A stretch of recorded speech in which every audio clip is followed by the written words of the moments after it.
Misterio de hace 4000 años. ¿Cómo se construyeron las pirámides? ¿Usaron elefantes o carros para transportar las piedras? ¿O ayudaron los extraterrestres? Hemos visto todo tipo de teorías, pero parece que los científicos finalmente tienen la respuesta. Grok AI fue aplicada a cada anomalía documentada que rodea a las pirámides de Giza, los datos de ingeniería, los estudios geológicos, las alineaciones astronómicas, las marcas de herramientas, y lo que produjo no fue la respuesta que nadie esperaba. Aquí hay un resultado inmediato. La base de la Gran Pirámide está nivelada con un margen de 2,1 centímetros a lo largo de 230 metros, 10 veces más precisa de lo que exigen los códigos modernos de construcción para rascacielos. Y cuando los datos de ingeniería se analizan sin el filtro de la arqueología institucional, se obtiene una conclusión que ningún arqueólogo acreditado ha querido decir en voz alta. Si ese análisis es correcto, la historia oficial no solo tiene vacíos, ha estado equivocada durante más de un siglo. Esta forma ovalada es el nombre del rey, el propietario de la segunda pirámide. Entonces surge la pregunta que obligan a plantear las mediciones. ¿Qué tipo de civilización pudo haber construido esto? ¿Y por qué cada respuesta nos lleva a un lugar al que no se supone que debemos ir? El monumento imposible. Durante más de 4000 años, las pirámides de Giza han permanecido como monumentos que, según cualquier estándar lógico de la capacidad antigua, no deberían existir. La Gran Pirámide de Keops consta de aproximadamente 2,3 millones de bloques de piedra, cada uno con un peso de entre 2 y 15 toneladas. Están encajados con una precisión medida en fracciones de milímetro. La estructura se eleva 481 pies en el cielo egipcio y está alineada con el norte verdadero con una precisión de 3 minutos de arco. Durante casi 4 milenios fue la estructura hecha por el ser humano más alta de la Tierra, y nada la superó hasta el siglo XIV. La historia oficial es sencilla. Este es el signo jeroglífico más importante y se remonta al 2600 a.C. Los faraones egipcios ordenaron construir las pirámides alrededor del 2560 a.C., utilizando herramientas de cobre, trineos de madera, rampas y una enorme mano de obra organizada. Los arqueólogos señalan registros jeroglíficos, aldeas de trabajadores y marcas de herramientas como prueba de que los egipcios de la Edad del Bronce lograron esto mediante pura determinación, organización y siglos de conocimiento acumulado. Pero hay un problema con esta explicación, un problema que se vuelve más difícil de ignorar cuanto más se examina la evidencia. La precisión visible en la construcción de la pirámide supera lo que la tecnología de la Edad del Bronce debería ser capaz de lograr. Las relaciones matemáticas codificadas en las dimensiones de la pirámide sugieren un conocimiento que no se describiría formalmente hasta miles de años después, y las técnicas de construcción necesarias para mover, elevar y colocar piedras de varias toneladas con precisión milimétrica siguen sin explicarse, a pesar de más de un siglo de investigación arqueológica intensiva. Tal vez el caso de robo más frío de los registros, cuando Grok AI sintetizó el conjunto completo de datos de ingeniería, hallazgos geológicos y anomalías documentadas que rodean la meseta de Giza, el resultado no fue una solución, fue un mapa de todo. La historia oficial no puede explicar los patrones que emergen de esta síntesis, patrones que investigadores individuales han estado documentando de forma aislada durante décadas. Cifras de precisión, proporciones matemáticas, contradicciones geológicas y firmas de herramientas se colocan lado a lado de una manera que hace imposible ignorar el peso acumulado de la evidencia. Esto es lo que realmente dice esa evidencia. El problema de la precisión. La base de la pirámide está nivelada dentro de un margen de 2,1 centímetros a lo largo de 230 metros, lo que representa una precisión de nivelación de aproximadamente un 0,09% de desviación del nivel perfecto. En comparación, los estándares modernos de construcción para grandes edificios suelen permitir desviaciones de hasta 1/8 de pulgada en 10 pies, aproximadamente un 0,1%. La Gran Pirámide es 10 veces más precisa que lo que exigen los códigos modernos de construcción, lograda supuestamente por trabajadores que utilizaban escuadras de madera, plomadas y canales de agua. El registro de ingeniería es claro. Alcanzar este nivel de planitud en una base de 230 metros requiere instrumentos de medición capaces de detectar variaciones subcentimétricas a distancia o un método de construcción capaz de verificar la precisión a esa escala en tiempo real, algo que no se ha demostrado con las herramientas que la arqueología convencional atribuye a los constructores. Este nivel de precisión sugiere o bien una tecnología de medición mucho más avanzada de lo que muestra el registro arqueológico, o métodos de construcción capaces de lograr y verificar exactitud milimétrica a lo largo de cientos de metros simultáneamente. La alineación con el norte verdadero agrava el problema. Los lados de la pirámide se alinean con los puntos cardinales con un error de solo 3/60 de grado, aproximadamente 3 minutos de arco. Los topógrafos modernos logran esto utilizando instrumentos electrónicos, GPS y equipos de observación astronómica de alta precisión. Cada método antiguo propuesto, como la observación de estrellas circumpolares, el seguimiento de sombras o técnicas de alineación estelar, podría teóricamente alcanzar esa precisión, pero hacerlo requeriría observaciones astronómicas sostenidas, matemáticas angulares complejas y una precisión de calibración que parece inconsistente con las capacidades de la Edad del Bronce. Y lo que lo hace aún más extraño es que esta precisión supera lo necesario para cualquier propósito antiguo conocido. Las alineaciones religiosas o ceremoniales no requieren una precisión de 3 minutos de arco, ni tampoco los fines de navegación. Nuestro trabajo aquí es limpiar la arena paso a paso, capa por capa, para ver qué hay debajo. W.M. Flinders Petrie, el topógrafo del siglo XIX que realizó las mediciones más rigurosas de los monumentos de Giza, documentó esta precisión de alineación en 1883 y señaló en sus hallazgos publicados que superaba los requisitos de precisión de cualquier propósito funcional que pudiera identificar. La precisión parece existir por sí misma, como si los constructores estuvieran demostrando capacidad más que cumpliendo una necesidad. Las mediciones de Petrie también documentaron una segunda anomalía que ha recibido menos atención.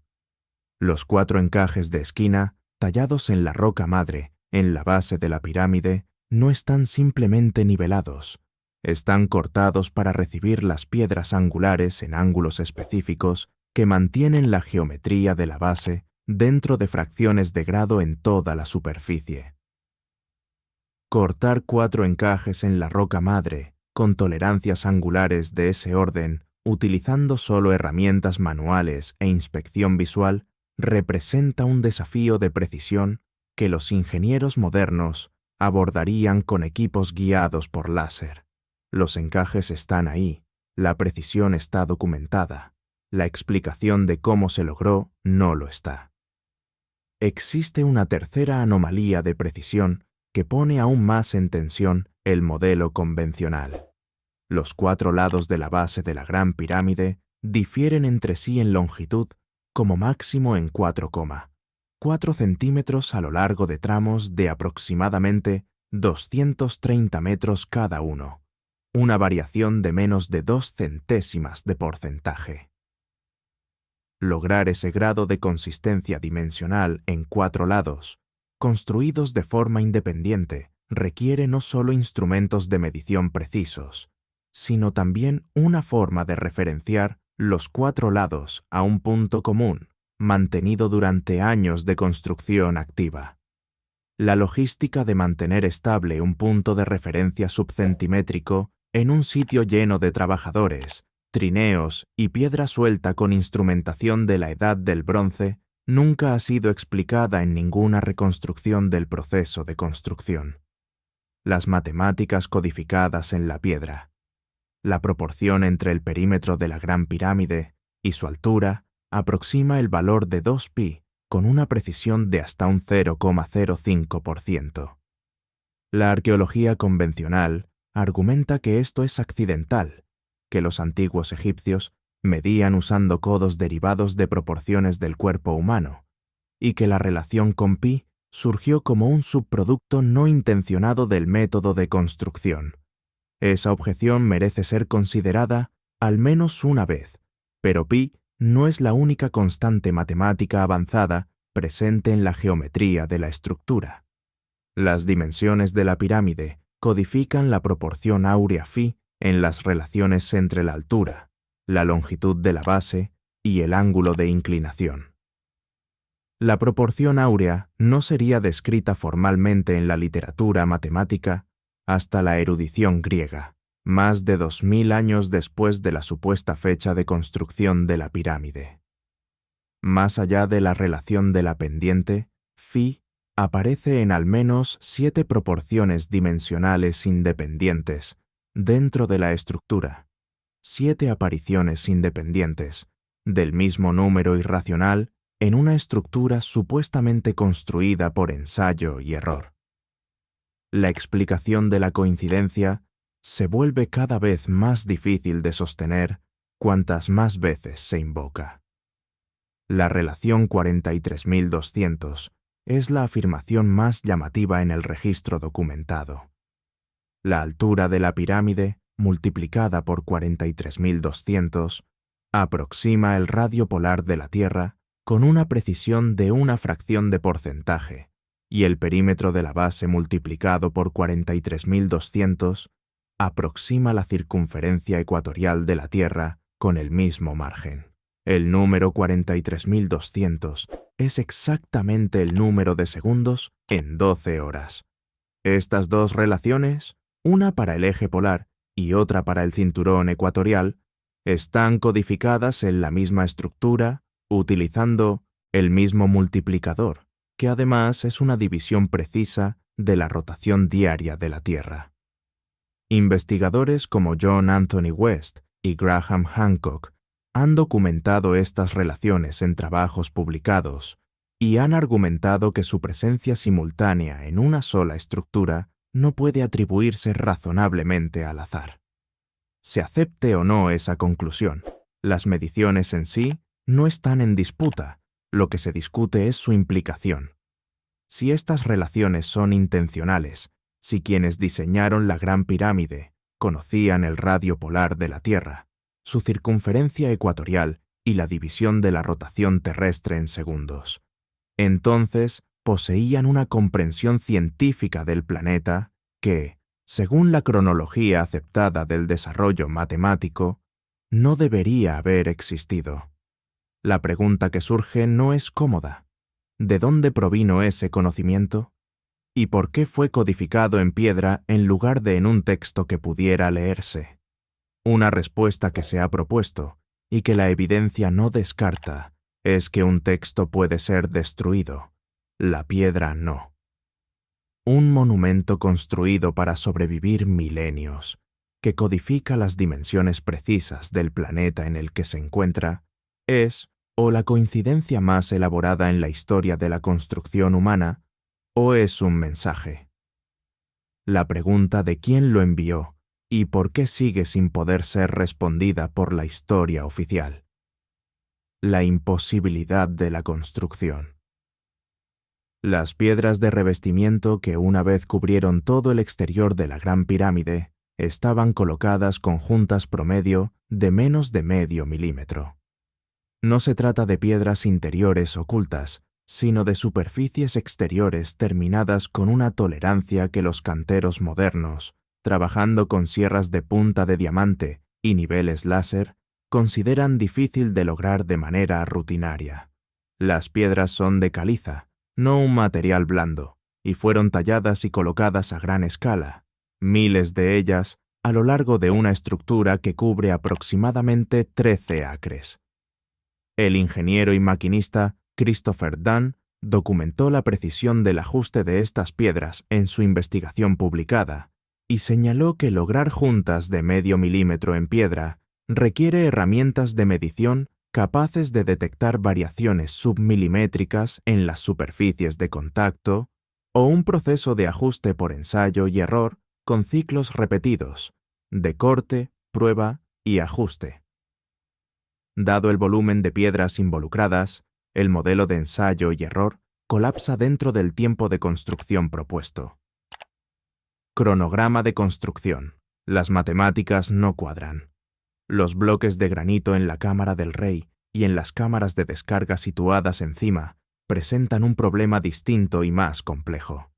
Cada bloque pesa hasta 80 toneladas. Fueron extraídos en Asuán, a más de 500 kilómetros al sur, transportados hasta Giza, por métodos no completamente establecidos, elevados a alturas superiores a 60 metros y colocados con precisión milimétrica. Las vigas del techo de la cámara del rey se extienden más de 5 metros y han soportado cientos de toneladas de piedra durante 4.500 años sin hundirse ni fracturarse. La distribución de cargas en esas cámaras no es accidental. El análisis estructural del sistema de cámaras de descarga muestra que las vigas de granito están posicionadas para desviar el esfuerzo de compresión lejos del techo de la cámara, distribuyendo la carga hacia el cuerpo de la pirámide en lugar de concentrarla en el centro del vano. Esto es ingeniería. Requiere comprender cómo falla la piedra bajo carga, cómo calcular la geometría de la distribución de tensiones y cómo colocar el material en consecuencia. Ese conocimiento existía en la estructura. Ya fuera como teoría formal o como conocimiento empírico acumulado, transmitido durante generaciones de constructores, el resultado es el mismo. Quien diseñó la cámara del rey entendía la mecánica estructural. El registro arqueológico no muestra de dónde provino ese conocimiento. No existe una serie de estructuras progresivamente más grandes y sofisticadas anteriores a la Gran Pirámide que documenten el desarrollo de esta capacidad. La pirámide de Zoser, construida aproximadamente un siglo antes, es una estructura escalonada de complejidad relativamente modesta. La Gran Pirámide no se deriva de ella en una secuencia evolutiva clara. Aparece prácticamente completa desde el inicio del registro monumental. El problema de la rampa que nadie ha resuelto. La explicación convencional requiere rampas, trineos, rodillos y una enorme mano de obra coordinada. Los trabajadores extraían las piedras, las arrastraban hasta el sitio, las subían por rampas y las colocaban mediante palancas y posicionamiento cuidadoso. Este modelo ha sido la explicación dominante durante más de un siglo y nunca ha logrado ajustarse a toda la evidencia física. Construir una rampa recta hasta la cima con una pendiente manejable, aproximadamente 1 en 10, requeriría que la rampa se extendiera más de 1 milla desde la base. El volumen de material de esa rampa superaría el de la propia pirámide.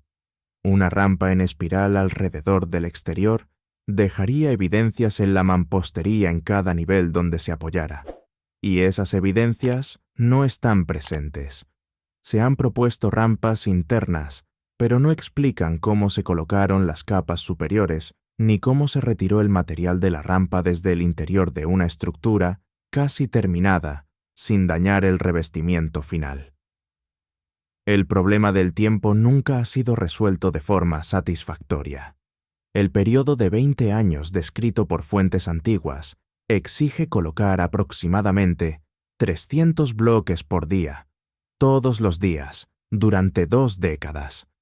Eso equivale a extraer, transportar y colocar con precisión una piedra de varias toneladas cada 2 minutos durante las horas de luz, durante 20 años consecutivos. No es una estimación aproximada, es el resultado de dividir 2,3 millones de bloques entre 7.300 días de trabajo. Ningún proyecto experimental ha logrado acercarse a ese ritmo.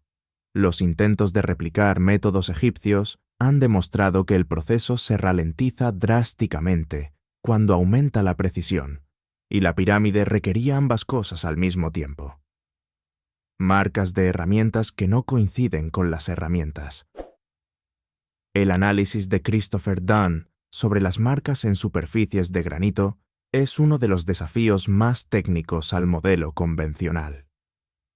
Dunn, ingeniero con experiencia en mecanizado de precisión, examinó las marcas en los bloques de la cámara del rey y en el sarcófago, y publicó sus hallazgos en su libro The Giza Power Plant. El sarcófago presenta lo que se conoce como la ranura de Petri, un canal circular atribuido a perforación con taladros de cobre y arena abrasiva. Dunn analizó su geometría y concluyó que la profundidad de corte por rotación implica una velocidad de avance y una presión que las herramientas de cobre no pueden alcanzar físicamente. La tasa de corte es más consistente con herramientas con punta de diamante o mecanizado ultrasónico, tecnologías que no pertenecen a la edad del bronce. También examinó cortes rectos en granito. El granito contiene cuarzo, más duro que el cobre, y los cortes experimentales con cobre tienden a desviarse al atravesarlo. Sin embargo, las marcas en la pirámide son rectas, uniformes y no muestran desviación.